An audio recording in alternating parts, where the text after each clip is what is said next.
నమస్కారం NC news కి స్వాగతం. వార్తల్లోకి వెళ్లే ముందుగా హెడ్లైన్స్. కేంద్ర ప్రభుత్వ పథకాలు ప్రతి ఒక్కరూ సద్వినియోగపరచుకోవాలని వికసిత్ భారత్ సంకల్ప యాత్రలో ఎంపీ ధర్మపురి అరవింద్ పిలుపు.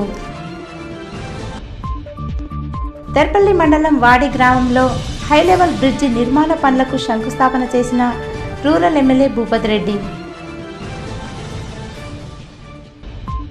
Armoor municipal vice chairman incharge చైర్మన్గా బాధ్యతలు అప్పగించాలని కౌన్సిలర్ల డిమాండ్.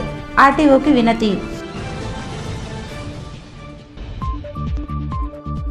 జాన్కంపేటలోని లక్ష్మీ నరసింహస్వామి ఆలయంలో విశిష్ట పూజలు చేసిన బోధన్ ఎమ్మెల్యే సుదర్శన్ రెడ్డి. సిరికొండ మండలంలోని కొండాపూర్ గ్రామంలో కేంద్ర ప్రభుత్వం ప్రతిష్టాత్మకంగా చేపట్టిన వికసిత్ భారత్ సంకల్ప యాత్ర కార్యక్రమానికి ముఖ్య అతిథిగా నిజామాబాద్ ఎంపీ ధర్మపురి అరవింద్ పాల్గొన్నారు. ఈ సందర్భంగా వారు మాట్లాడుతూ కేంద్ర ప్రభుత్వం అమలు చేస్తున్న సంక్షేమ పథకాలు అర్హులైన ప్రతి ఒక్కరూ సద్వినియోగం చేసుకోవాలని కోరారు. గత 9 సంవత్సరాల క్రితమే ప్రపంచంలోనే అతిపెద్ద ఆరోగ్య బీమా పథకం కేంద్ర ప్రభుత్వం ప్రవేశపెడితే గత రాష్ట్ర ప్రభుత్వం కరోనా పోయేంత వరకు అమలు చేయక నిర్లక్ష్యం వహించిందని అన్నారు. కేంద్ర ప్రభుత్వం అమలు చేస్తున్నటువంటి పథకాలన్నీ ఒక కుటుంబ సభ్యులందరూ సద్వినియోగం చేసుకోవచ్చన్నారు. కేంద్ర ప్రభుత్వం అమలు చేస్తున్నటువంటి సంక్షేమ పథకాల గురించి గ్రామాలలో ప్రతి ఒక్కరికి తెలిసే విధంగా అవగాహన కల్పించాలని అధికారులకు సూచించారు. ఈ కార్యక్రమంలో స్థానిక సర్పంచ్ రమేష్, ఎంపీటీసీ చందర్, బీజేపీ జిల్లా అధ్యక్షుడు Dinesh, Tichpalli MPP Bhumanna, MPTO Lakshmiprasad, doctor Aravind, BJP party mandal అధ్యక్షుడు రాజేశ్వర్ రెడ్డి, జిల్లా కార్యదర్శి రాజేశ్వర్, డాక్టర్ శ్రీనివాస్, రామస్వామి తదితరులు పాల్గొన్నారు. ప్రోగ్రాంలన్నా ఎన్ని స్కీమ్లన్నా కూడా భర్తీ చేసుకోవచ్చు. ఒకటే కుటుంబంలో కిసాన్ సమ్మాన్ నిధి ఉండొచ్చు, ఆయుష్మాన్ భారత్ ఉండొచ్చు, ఉజ్వల యోజన ఉండొచ్చు. ఆడపిల్లలు పుడతారు, మన బ్యాంక్ అకౌంట్లు అయితే బ్యాంకర్ గారు ఉన్నారు. ఎంత ఇస్తారండి మీరు? ఇంట్రెస్ట్ ఎంత ఇస్తారు? నాకు ఎంత ఇస్తారు? అకౌంట్లు వేసుకుంటే సేవింగ్ బ్యాంక్స్ నాకెంత ఇస్తారు? మీరు జనరల్ గా 3% ఇస్తారు. మనకు అమ్మాయిలు పుట్టినప్పుడు అమ్మాయిల పేరు మీద ఇస్తే 8.5% ఇస్తాడు. 3 ఎక్కువ. మళ్ళీ ట్యాక్స్ ఉండదు. మళ్ళా నాకేమో 3% ఇస్తాడు, మళ్ళీ దానిలో 30% ట్యాక్స్ తీసుకుంటాడు. అంటే 2% వస్తుంది నాకు. అమ్మాయిల పేరు మీద నరేంద్ర మోడీ గారు సుకన్య సమృద్ధి యోజన కింద బ్యాంక్ అకౌంట్ ఓపెన్ చేసుకుంటే 8.5% వడ్డీ రేట్ ఇస్తాడు. వడ్డీ రేట్ ఇచ్చినాక మళ్ళీ ట్యాక్స్ తీసుకోరు, ఇన్కమ్ ట్యాక్స్ తీసుకోరు దాని మీద. దయచేసి సుకన్య సమృద్ధి యోజన కూడా ఎవరెవరైతే అర్హులు ఉన్నారో దయచేసి నమోదు చేసుకోండి. బీమాలు ఎన్ని ఉన్నాయండి? ఆర్మూర్ మున్సిపల్ వైస్ చైర్మన్ మున్నుకు ఇన్ఛార్జ్ చైర్మన్గా బాధ్యతలు అప్పగించాలని మున్సిపల్ కౌన్సిలర్లు ఆర్మూర్ ఆర్డీఓకు జిల్లా కలెక్టర్ను కోరారు. ఈ సందర్భంగా కౌన్సిలర్లు మాట్లాడుతూ ఆర్మూర్ మున్సిపల్కు చైర్మన్ లేకపోవడంతో అభివృద్ధి కుంటుపడుతుందని అధికారులు స్పందించి కనీసం ఇన్ఛార్జ్ చైర్మన్ను నియమించాలని డిమాండ్ చేశారు. అదేవిధంగా చైర్మన్ ఎన్నికలకు నోటిఫికేషన్ విడుదల చేయాలని, లేని ఎడల పెద్ద ఎత్తున ఆందోళన చేయడానికి సిద్ధంగా ఉన్నామని హెచ్చరించారు. ఈ కార్యక్రమంలో వైస్ చైర్మన్తో పాటు కౌన్సిలర్లు తదితరులున్నారు. గత 15 రోజుల క్రితం ఆర్మూర్ మున్సిపల్లో అవిశ్వాసం నెగ్గింది. నెగ్గిన తర్వాత ఇంతవరకు కూడా నోటిఫికేషన్ కూడా రాలేదు గవర్నమెంట్ తరఫున. కనీసం ఉన్నటువంటి వైస్ చైర్మన్ కైనా ఛార్జ్ ఇవ్వలేని పరిస్థితి ఇక్కడ ఏర్పడ్డది. కాబట్టి గౌరవ ఆర్డీఓ గారిని కలవడం జరిగింది. ఇప్పుడు వెంటనే కలెక్టర్ గారిని కూడా కలవడానికి నిజామాబాద్ వెళ్తా ఉన్నాం. దయచేసి ప్రభుత్వం ఆలోచించాల్సిన విషయం ఏంటంటే, ఎన్నలేనటువంటి పరిస్థితి ఆర్మూర్లో అభివృద్ధి కొంటుపడింది. కాబట్టి అనాథగా మిగిలినటువంటి మున్సిపల్ని వెంటనే ఇక్కడ ఛార్జ్ ఇచ్చి నోటిఫికేషన్ కూడా తొందరగానే ప్రభుత్వం నిర్ణయం తీసుకొని నోటిఫికేషన్ ఇవ్వాలని కలెక్టర్ గారిని ఫోన్ చేసి కలెక్టర్ గారిని కలవండి, ఇన్ఛార్జ్ కానీ నోటిఫికేషన్ కానీ. అయితే మేమందరం కౌన్సిలర్స్ వచ్చి ఇక్కడ చెప్పేది ఒకటే, అతి త్వరలో తొందరగా మాకు నోటిఫికేషన్ కానీ మా ఇన్ఛార్జ్ వైస్ చైర్మన్ కానీ ఇవ్వగలరని మనవి చేస్తున్నాం. లేకపోతే దీనిపైన పెద్ద ఎత్తున ధర్నాలు కూడా చేయడానికి సిద్ధంగా ఉన్నామని మేము ప్రభుత్వ వారిని కోరుతున్నాము. फिर से चेयरमैन के लिए वो बात की बात है, लेकिन हमारा मुतालिबा ये है कि इस वक्त इंचार्ज को दिया जाए, क्योंकि आर्मूर के मसाइल को हल करना ज़रूरी है। हम एक जनरल बॉडी मीटिंग करना चाहते हैं, मीटिंग के अंदर हमारे जो मसाइल हैं वो रखना चाहते हैं। अगर मीटिंग नहीं होगी तो कहाँ से फंड आएगा और कैसे आर्मूर का डेवलपमेंट होगा? इसलिए हमारा ये मुतालिबा है हुकूमत से कि जल्द से जल्द इंचार्ज चेयरमैन को दे और जल्द से जल्द जो है आर्मूर के मसाइल को हल करने के लिए वो भी एक कदम आगे बढ़ते हुए आरमूर के मसाइल को हल करने की कोशिश करें। దర్పల్లి మండలంలోని వాడి గ్రామ సమీపంలో ఆర్ఎన్పి రోడ్డుకు హై లెవెల్ బ్రిడ్జి నిర్మాణ పనులకు Nizamabad rural MLA doctor R Bhupat Reddy శంకుస్థాపన చేశారు.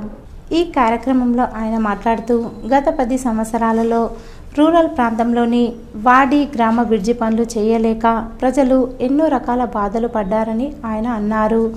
ముఖ్యమంత్రి రేవంత్ రెడ్డి నాయకత్వంలో ప్రభుత్వం గ్రామీణ ప్రాంతాల అభివృద్ధికి కట్టుబడి ఉందని ఆ దిశగా అడుగులు వేస్తున్నాయని ఆయన తెలిపారు. నేడు దర్పల్లి మండలంలోని వాడి గ్రామ సమీపంలో హై లెవెల్ బ్రిడ్జికి 9.5 కోట్ల రూపాయలతో వాడి బ్రిడ్జి కొరకు మంజూరు చేశారు. సిరికొండ మండలం గడుకోలు గ్రామ సమీపంలోని హై లెవెల్ బ్రిడ్జిల నిర్మాణ పనులకు భూమి పూజ చేసినట్లు ఆయన తెలిపారు. ఈ కార్యక్రమంలో దర్పల్లి మండల అధ్యక్షులు ఆర్మూర్ చిన్న బాలరాజ్, స్థానిక సర్పంచ్ బాగవ్వ, ఉన్నాజిపేట సర్పంచ్ భగవాన్ రెడ్డి, గుడితాండా సర్పంచ్ లింబాయ నాయక్, సంతోష్ రెడ్డి, మనోహర్ రెడ్డి, సుభాష్, గ్రామ కమిటీ, కాంగ్రెస్ పార్టీ నేతలు తదితరులు పాల్గొన్నారు. వాడి బ్రిడ్జ్ చిరకాల కోరిక. ఈ ప్రాంతానికి ప్రతిసారి వర్షాలు పడ్డప్పుడు, వరదలు వచ్చినప్పుడు ఆ బ్రిడ్జ్ మీద లో లెవెల్ కాజ్వే నుండి పైనుండి వాటర్ పోవడము, మరి రోడ్డు రాకపోకలు ఇబ్బంది ఉండడము. మరి అలా కాంగ్రెస్ పార్టీ అధికారంలోకి వచ్చిన తర్వాత ఇక్కడ హై లెవెల్ బ్రిడ్జ్ నిర్మించాలని ప్రభుత్వం నిర్ణయం తీసుకొని మరి 9.5 కోట్లతోని ఇవాళ మేము ఇక్కడ ప్రారంభోత్సవం అంటే శంకుస్థాపన చేయడం జరిగింది. తప్పకుండా ఈ పనులు చాలా వేగవంతంగా చేసి ఈ రాబోయే సీజన్ లోపలనే ఈ బ్రిడ్జ్ కంప్లీట్ చేస్తారని చెప్పి నేను భావిస్తూ ఉన్నాను. ఈ ప్రజలందరూ కూడా చాలా సౌకర్యంగా ఉంటుంది.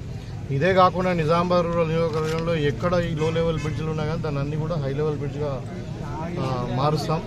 ఎందుకంటే ఇప్పుడు కన్వేయన్స్ ట్రాన్స్పోర్ట్ అనేది చాలా ఇంపార్టెంట్ కాబట్టి సో ఎక్కడ వరదలు వచ్చినా ఏమొచ్చినా మరి ప్రాంతాల వారికి ప్రాబ్లం కాకుండా డెఫినెట్గా అత్యధిక నిధులు కేటాయించి మరి ఈ లో లెవెల్ బ్రిడ్జెస్ అన్నీ కూడా హై లెవెల్ బ్రిడ్జ్గా కన్వర్ట్ చేస్తామని. అంటే మన తిరువనపల్లి వాగు, తర్వాత లింగాపూర్ వాగు, ఇక్కడ మన ఈ వాడి, తర్వాత ఇక్కడ మన గడుకోల్ బ్రిడ్జ్, ఈ 4 బ్రిడ్జ్లు. తర్వాత అక్కడ నడిపల్లి దగ్గర కూడా ఒక రోడ్ క్రాసింగ్ ఉంది, మన పెట్రోల్ బంక్ దగ్గర నడిపల్లి క్రాసింగ్ ఉంది. దాన్ని కూడా ఇలా శంకుస్థాపన చేసుకోవడం జరిగింది. ఆర్మూర్ పట్టణంలోని ఎన్టీఆర్ కాలనీలో రోడ్డు కబ్జా చేస్తున్నారని కాలనీ వాసులు ఆర్మూర్ ఆర్డీఓ కార్యాలయంలో ఆర్డీఓకు వినతి పత్రాన్ని అందజేశారు. ఈ సందర్భంగా కాలనీ మహిళలు మాట్లాడుతూ ఎన్టీఆర్ కాలనీకి చెందిన ప్రధాన రోడ్డును కొందరు వ్యక్తులు అక్రమంగా కబ్జా చేస్తున్నారని అధికారులు స్పందించి రోడ్డును కాపాడాలని కోరారు. ఈ కార్యక్రమంలో కాలనీవాసులు తదితరులున్నారు. అందరూ వచ్చి ప్రతి ఒక్కళ్ళు నీది నాదని భూములు కబ్జా చేస్తున్నారు. మాకు కాలనీలో రోడ్డు నడవడానికి అసలు రోడ్డు లేకుండా చేస్తున్నారు. ఎవరిని అడిగినా మాది మాది అని ప్రతి ఒక్క పట్ట ఒక్కళ్ళు 2-3 పట్టాలు తీసుకొని వచ్చి మొత్తం జాగాన్ని కబ్జా చేయడం జరుగుతుంది. మాకు రోడ్డు లేకుండా చేస్తున్నారు. ఒకటి ఆర్డీఓ సార్కి ఇచ్చినాము, ఎంఆర్ఓ సార్కి, మళ్ళీ ప్లస్ మున్సిపల్ కమిషన్ సార్కి ఇవ్వడం జరిగింది. ఒక పట్టాలు తీసుకొని వచ్చి ఇది మా ప్లేస్ అని చెప్పేసి మా కాలనీలో గల రోడ్డును ఆక్రమించుకొని కబ్జాలు నిన్న వాతి వెళ్ళడం జరిగింది. దీని విషయమై మేము ఆర్డీఓ గారికి మరియు ఎంఆర్ఓ గారికి, మున్సిపల్ కమిషనర్ గారికి వినతి పత్రాలు సమర్పించడం జరిగింది. మాకు దీని విషయమై న్యాయం చేయగలరని కోరుచున్నాం. ఎడపల్లి మండలం జాన్కంపేట్ గ్రామంలో గల శ్రీ లక్ష్మీ నరసింహస్వామి ఆలయంలో బోధన్ శాసనసభ్యులు ప్రొద్దుటూరి సుదర్శన్ రెడ్డి ప్రత్యేక పూజలు నిర్వహించారు. ఆలయ అర్చకులు ఎమ్మెల్యేను పూర్ణ కుంభంతో స్వాగతం పలికారు. అనంతరం శ్రీ లక్ష్మీ నరసింహస్వామికి పూజలు నిర్వహించి అర్చనా కార్యక్రమాలు చేశారు. అనంతరం ఆలయ కార్యనిర్వహణాధికారి వేణు నరసింహస్వామి చిత్రపటం గల జ్ఞాపికను ఎమ్మెల్యేకు అందజేశారు. ఈ కార్యక్రమంలో పాల్గొన్న జాన్కంపేట్ గ్రామ కాంగ్రెస్ పార్టీ నాయకులు ఎమ్మెల్యే ప్రొద్దుటూరి సుదర్శన్ రెడ్డిని ఘనంగా సన్మానించారు. ఈ కార్యక్రమంలో మండల కాంగ్రెస్ పార్టీ అధ్యక్షుడు శ్రీనివాస్, నాయకులు రామ్మోహన్, ఎక్స్ ఎంపీపీ వరదగౌడ్, చిన్నయ్య, విజయ్ గౌడ్, అష్ఫాక్, హుస్సేన్, తాహిర్, లక్ష్మణ్, గంగాధర్, భాగీర్తి, జావీద్, అష్ఫాక్, అర్బజ్ తదితరులు పాల్గొన్నారు. ఎక్కడైతే గ్రామాల్లో ఎడపల్లి మండలంలో రూరల్ డెవలప్మెంట్ కొరకు 30 కోట్లు ఇప్పించడం జరిగింది.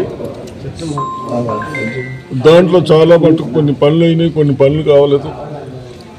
నేను అధికారులకు హెచ్చరిస్తా ఉన్నాను, మీ నిర్లక్ష్యం చేయబట్టి ప్రజలకు ఉపయోగ పనులు ఆగితే తప్పనిసరిగా మీ పైన యాక్షన్ తీసుకుంటాం. ఇక్కడ కూడా నరసింహస్వామి టెంపుల్కి వచ్చాం జార్కంపేటలో. వస్తే బహుశా 70,000 ఏమో 70 లక్షలు కళ్యాణ మంటపం శాంక్షన్ ఇచ్చింది ఉన్నది. ఇంత మట్టుకు కూడా స్టార్ట్ చేయలేదని ఇక్కడ కమిటీ వాళ్ళు నా దృష్టికి తెస్తా ఉన్నారు. తప్పనిసరిగా 2 డేస్లో కన్సల్ట్ అధికారులు ఎక్కడ పసుపు ఎర్రజొన్న క్వింటాలకు మద్దతు ధరలు ప్రకటించి ప్రభుత్వం కొనుగోలు చేయాలని ఏఐపీకేఎస్ రాష్ట్ర కార్యదర్శి ప్రభాకర్ డిమాండ్ చేశారు. ఆర్మూర్ పట్టణంలోని కుమార్ నారాయణ భవనంలో అఖిల భారత ప్రగతిశీల రైతు సంఘం నాయకులు మీడియా సమావేశాన్ని నిర్వహించారు. ఈ సందర్భంగా రాష్ట్ర కార్యదర్శి ప్రభాకర్, రాష్ట్ర నాయకులు దేవరాం మాట్లాడుతూ తెలంగాణ ఉద్యమ సాధనలో సాగునీరు, వ్యవసాయ రంగానికి ప్రాధాన్యత ఇస్తామని హామీ ఇచ్చిన టీఆర్ఎస్ ప్రభుత్వం 10 సంవత్సరాల కాలంలో వ్యవసాయ రంగాన్ని ఏనాడు పట్టించుకోలేదని, టీఆర్ఎస్ హయాంలో రైతు ఆత్మహత్యలు పెరిగాయని అన్నారు. ఏది ఏమైనప్పటికీ మేము ఈరోజు ఏదైతే ప్రధానంగా నిజామాబాద్ జిల్లాలో 2 ఫ్యాక్టరీలు, షుగర్ ఫ్యాక్టరీలు NCSF, NSF ఈ 2 ఫ్యాక్టరీలు తెరిపిస్తామని చెప్పారు. మెట్పల్లిలో, మెదక్లో కూడా తెరిపిస్తామని చెప్పారు. ధర కూడా నిర్ణయం చేశారు.